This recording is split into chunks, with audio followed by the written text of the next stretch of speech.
Assalamualaikum warahmatullahi wabarakatuh.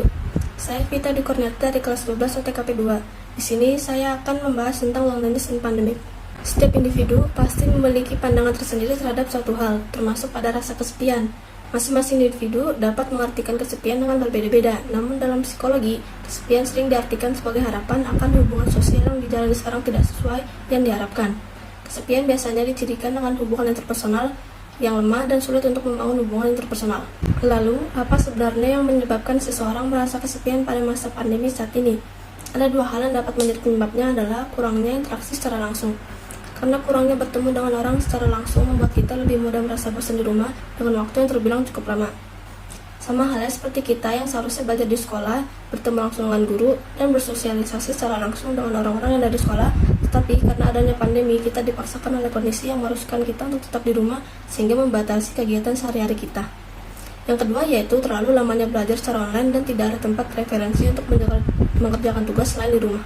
Kesepian yang dirasakan oleh seorang individu dapat berdampak pada dua aspek, yaitu dampak kesepian terhadap fisik bisa sampai menekan fungsi sistem kekebalan tubuh hingga meningkatkan risiko terkena Alzheimer, dan lebih parahnya lagi bisa sampai mendorong pada mati muda.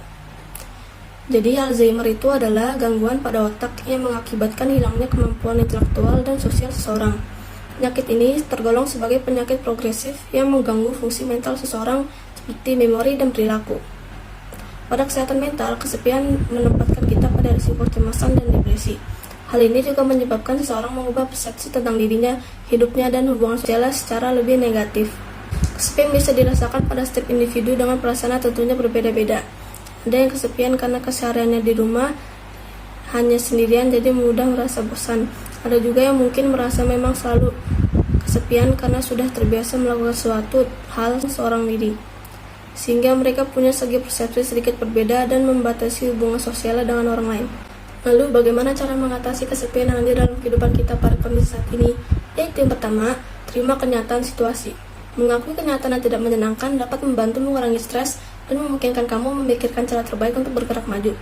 Yang kedua, rangkulah perasaan kamu bahwa mengakui perasaan tidak nyaman dapat memberikan kekuatan atas emosi itu cenderung pada perasaan bahaya dan ketidakamanan.